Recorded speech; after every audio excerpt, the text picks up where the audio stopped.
Greetings. Bashing on Blizzard and their games always has been a trendy meme. In the pursuit of attention, quite a lot of people are really doubling down on specific issues. I think Diablo 4 is a good game, and I will elaborate on that. Because we live in a world where you have to explain obvious stuff like not fiddling with your toaster with a sharp knife, I will preface my further talking with the following. Yes, I am aware of the issues Diablo 4 currently has. I bitched and moaned about them on the forums in extent, and I was not friendly, because I respect the unwritten customs of the internet. A bit more context. We are currently in the patch 1.1.0, I think a bit over 1.5 months after release. Patch 1.1.1 is right around the corner. Diablo 4 is a live service game. Blizzard developers are putting themselves in the line of internet fire by addressing community concerns in live campfire discussions. Diablo 4 is a new toy for me. When I have a new toy, I'm excited and I sniffle up any sort of information about it like cocaine. I watch YouTube videos and streamers and read up on stuff. This I cannot stop and I cannot help myself. This toy is not perfect and a work in progress, I know that. But I'm tired of people shitting on my toy redundantly about the same issues the devs already acknowledged and are working on. What triggered this video was that people even started to shit on parts that are not a problem in my eyes. And it even seems that a lot of people just chime in on the shitting because they sniffle the opportunity for attention. With the internet, everything is accessible. Everyone has a voice, heard or not, and everyone is an expert without having a single shred of experience on the creating side of things. Of course, I am an expert myself, because I'm exactly like all of you. So from the 10 people who clicked on this video, maybe even one made it until here. So my lovely single listener, let me tell you this. You will not skip me! I will not be skipped! I have important things to say! I'm important! I will start with addressing the issues in good length and working towards my reasons why I like this game. What are the community topics and issues? Inventory and stash space. I'm not gonna argue about that or with that. This is a huge facepalm. The technical explanation is that once you have another player on your screen, all his inventory and stash tabs get loaded. This creates performance issues and therefore inventory cannot easily be expanded. Without any programming knowledge, I can only speculate. Still, the initial question is why it was designed this way. Starting to play, I was very surprised to see another player running around in my game. To me, Diablo is in its core a solo player game with co-op, not an MMO. World bosses are a fun concept, but my annoyance about other people I did not invite into my party running around in my game and killing my quest mobs, yada yada, still prevails. Maybe an executive demanded that there are MMO elements, and as a side effect to prevent item duping or whatnot, that inventory loading thing is needed. I do not know. Just a wild speculation. Still a glaring issue. They are working on it though, so just 1 or 2 lines of hopeium. Next thing are resistances. A lot of people say they're not working. They are. But how non-physical damage resistance works is very poorly presented, and when you get to the bottom of it, the formula seems very counterintuitive. There are several say-so videos though, and even some with spreadsheet fiddling while admitting to having zero knowledge about the actual formula and no empiric data to base their argument on. Okay, this is an EHP calculator from someone who's put in the time and effort to test it all out and put it into math and even a calculator as a final product. Huge shout out to this guy. To make it short, because math bores most people, in World Tier 4 with monster level 154, the damage mitigation cap for non-physical attacks with resistances is 30%. The cap with armor is 42.5%, so a total of 72.5%. Where resist has a declining slope and armor has an upward slope.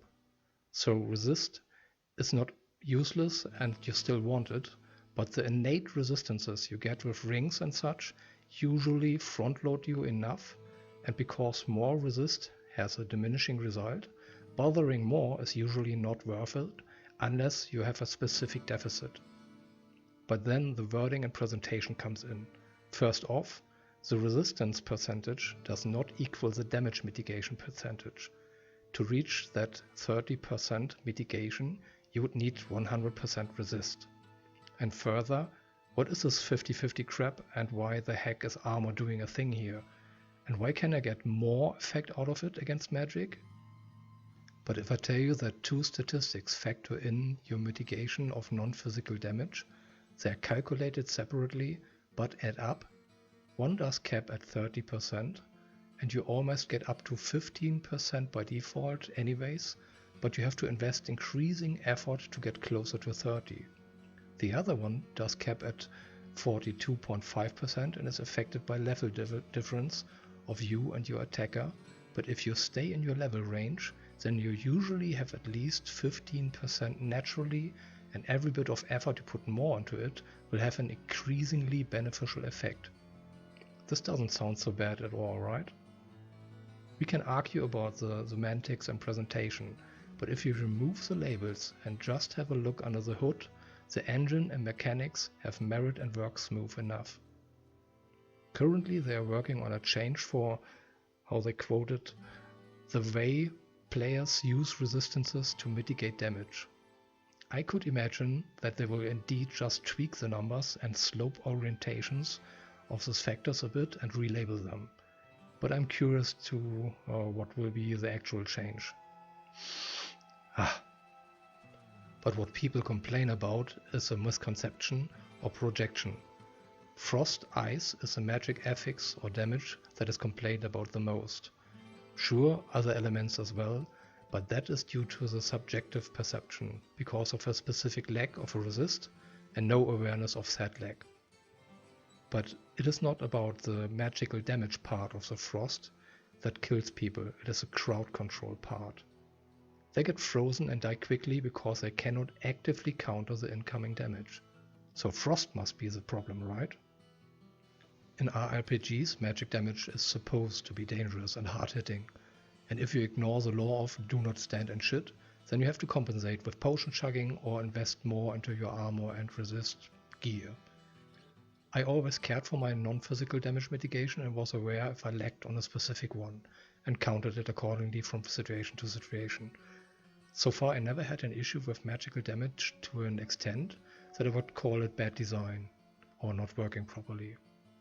Though I only played up to level 79 so far and cannot judge on highest scaling. Yet they did scale down the damage on highest nightmare dungeon levels, so I assume I will not have a problem in the future either. I would also argue that probably only a minuscule part of the employed non-content creator player base did make it beyond level 80 as of now, though I'm unable to find current statistics of this.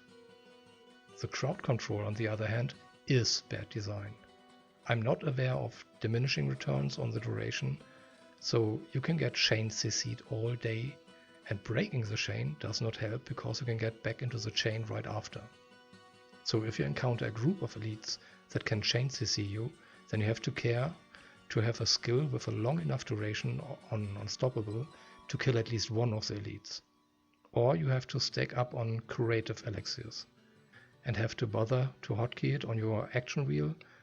The materials are quite considerable though, and it is locked behind a side quest. I'm quite sure that a lot of people do not even know what the curative elixir is. CC feels unfair and needs to be fixed, and they are working on it.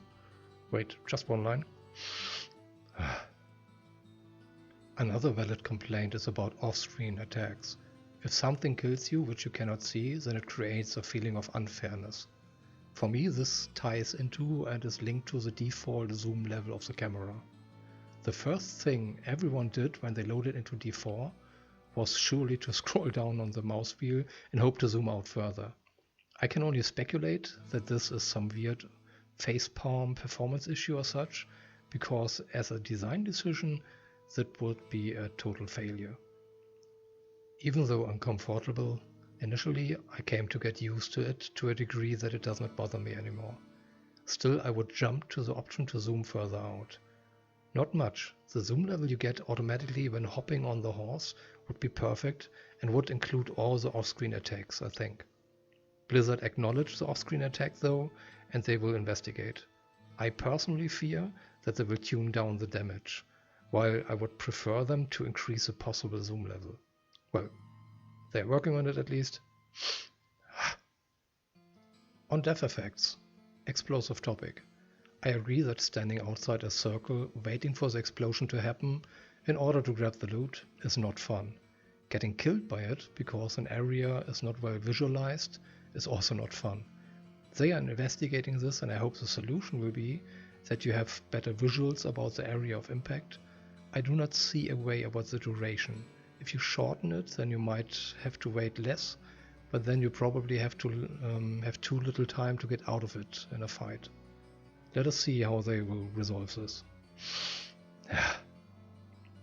Apart from all that, I think there's another issue which is not complained about as much: the plateau transitions of the world tiers. I think there's an unelegant gap. For example, if you switch to tier 3, basically the whole map becomes level 55 plus. You can clear the capstone dungeon way below level 50. Helltide, for example, usually claps you if you did the capstone under-leveled and are not a pro gamer. Same with level 54 nightmare dungeons.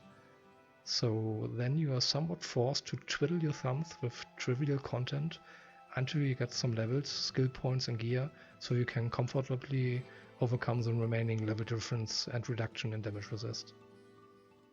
Before I finally get to the part why I like this game, I will address one or two specific examples about complaints and provide workarounds for the complaint issues.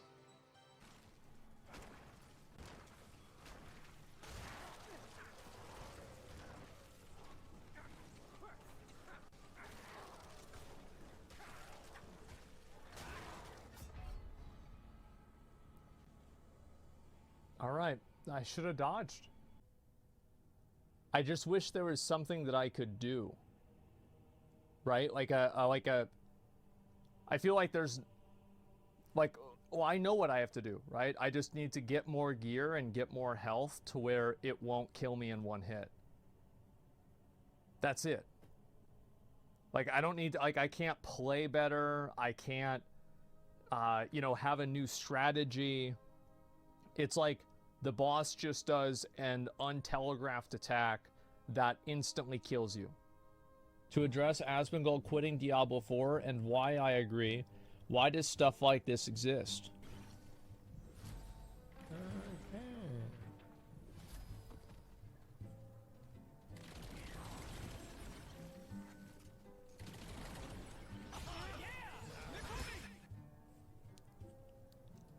This game is so fucking bad. Frozen? Yeah, he's frozen again. And again, it's the cold enchanted. This is what happened to me. By now there's probably only one guy tuned in because he fell asleep. Wake up, my brave listener, for I will teach you a secret technique. A lot of complaints address the two topics of outgearing and outskilling an encounter, and are really hammering down on the point that you have to outgear in Diablo 4 because you cannot see and therefore you cannot outskill, because you cannot move and therefore you cannot outskill. But true mastery comes from knowing without seeing. So rise, my little stumbling teddy, become one with the brain, learn the secret third technique and receive the scroll of no jitsu. Alright. Even though I present it ironically, I fully agree with Asmongold's argument about off-screening, and I can only provide a workaround for this issue that needs to be fixed. I'm not the dashing young 500 actions per minute StarCraft player anymore, so I have to compensate my diminishing ability to mechanically outskill by outknowing. To me, in the realm of skill, mechanical ability and knowledge are two equal entities. So, what went wrong here? This cannibal berserker mob has a stomp attack followed by a short rush and a long cone-shaped wave which does very high damage. If the berserker hits something in the rush, the wave gets triggered right away. It does not really matter that it was with cold FX here. The damage does only get increased by a tiny bit, I think, but left him frozen though in the instances he survived the wave. There are non-elite versions of this mob. They do the same wave attack with same dangerous damage, just not the frozen. So he kept the mob out of the screen because he feared the one-shot. This way he could not see the telegraphic stomp animation. Then he stood behind his minions in a direct line of sight of the berserker. Because the skeletons face-tanked the berserker, there was basically no rush distance and an instant trigger of the wave attack. Hence the poof, and he's gone. If you are solo, you can just out-circle this attack.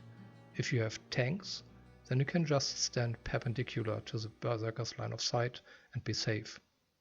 Does this excuse the issue? No, of course not. But Asmongold really hammered down on the point that you need to outgear in Diablo 4. And because I'm a nitpicky little fucker and consider knowledge a part of skill, I wanted to put my finger on this. Also in my eyes, it is a defining feature of the RPG genre that you have to care for and about your gear to some degree, considering the encounter. Caring for your gear and build and keep it in order is a subset of the knowledge skill part. Imagine you are a World of Warcraft raid leader.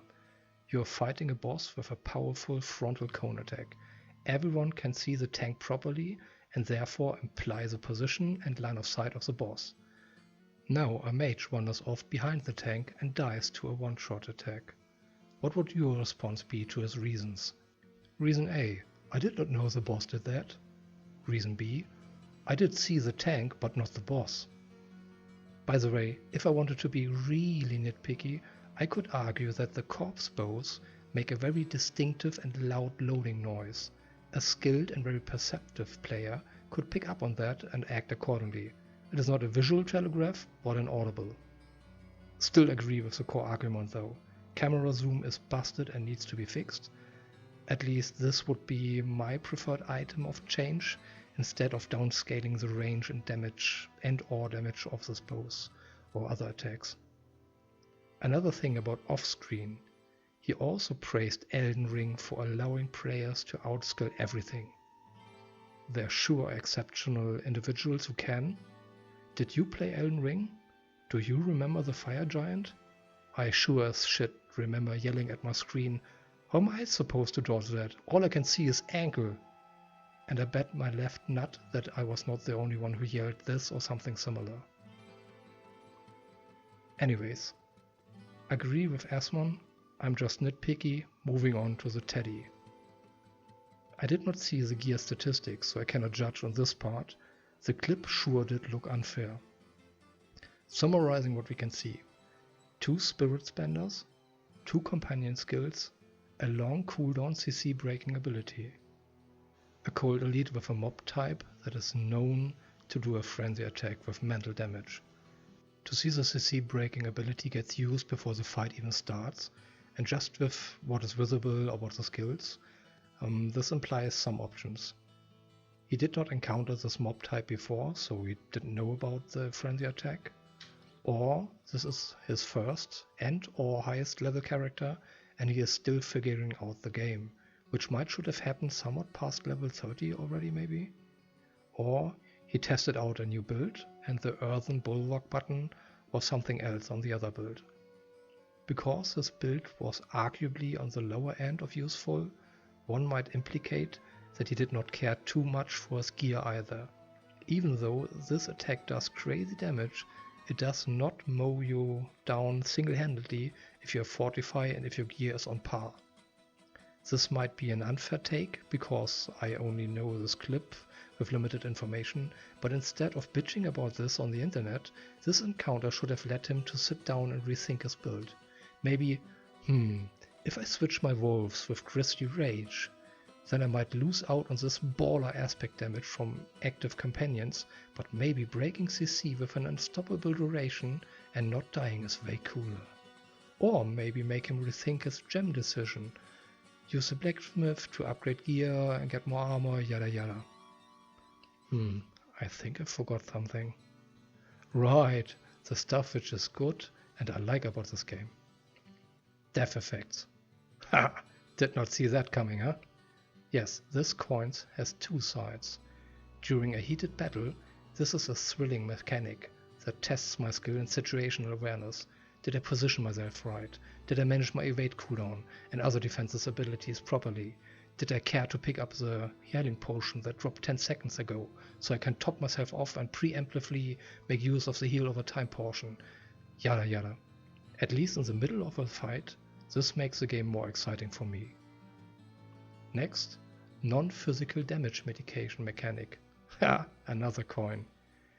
Even the most oblivious player who does not care at the least bit for his gear and gives a fuck about resistances will eventually come to the conclusion to switch or upgrade their gear when the compare value of items starts to display a green 3-digit number on the armor.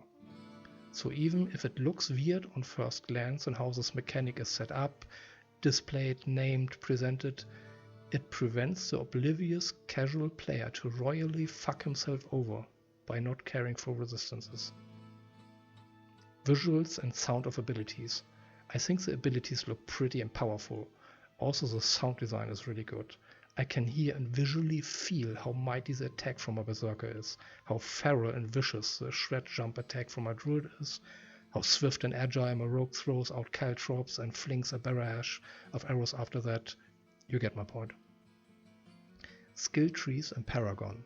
The skill trees is complicated and deep enough so I can feel smart when I figure out stuff and put a working build tailored to my preferences together.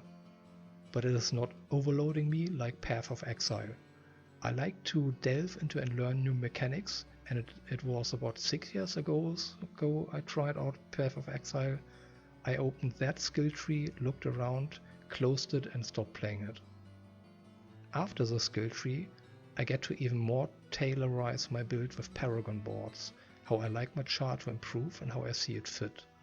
For me it is in the right spot in the middle between the extreme boringly simple and overwhelmingly complicated. Next topic is itemization. In a lack of a better label, what I mean is that you can find close to best in slot items on a considerably low level. With action role-playing games I often got annoyed that I have to get to the highest level to get the good stuff, and even all the other upgrades on the way have to be trashed fast because they are obsolete so fast while leveling. In Diablo 4 I can get items that are very close to the max item level even though I'm far away from max level. In a way this gives me peace of mind. I do not feel the stress or feel forced to get an upgrade immediately because I gained just a few levels. It is possible to get an item that is close enough to top tier so I can settle on it, and then I have the opportunity to enhance my character with paragon boni. This way I still want to level because it improves my character still, and I do not have that loot goblin sitting on my shoulder constantly whispering in my ear, "This item is trash, you need to find an upgrade now and refarm the mats to enchant and upgrade it, and you have to do it again in 3 more levels." With this design I'm still engaged on a higher level and want to level, even though I'm quite settled on my item and I do not feel the stress or the need to change my items and upgrade them every 2 or 3 levels. Diverse and viable builds. Okay, I have to admit that my highest char is only level 79. For every class I found 1 or even 2 builds tailored to my own liking and that work well and are fun for me. Still there's always at least one more well-established meta build that is proven to work on max level. I tried out a lot of different builds throughout all the classes and surely did end up with full failures. But at least I found one build per class that is tailored to my personal preference and was viable so far, at least to World Tier 3 or even 4 in some cases. So I have multiple ways to reimagine a class and play with it on a fresh take. Lovely. Loadouts would surely help. They do not have a timeline, but at least they have it on there, we are looking into it list. Alright, Diablo 4 is a game in the higher price range. Even if I would stop playing now, I still got my money's worth of fun out of it. This video was not made because I felt the need to justify a bad investment. I am aware that my new toy does have issues. They are all either addressed by the devs or do not concern me in a way that breaks the fun for me. So can you please all stop shitting for the 500th time on the same issues? I understand that content creation became a business long ago and that you have to milk the views where they are coming from. But please stop milking it after you made about 1 hour worth of content out of it, yeah? I'm fine with you giving a lengthy dramatic speech when you leave the room. But we heard you all the first time. Please do not keep coming back and give a similar speech through the door. But I'm talking probably to myself here. The one single guy who just tuned in because he fell asleep early on probably is still sleeping. For the off chance I'm addressing a real human being here, thank you, my dear listener. If you really stuck with me until now, you deserve both my thumbs up and my big toes as well. And... Now, fuck off!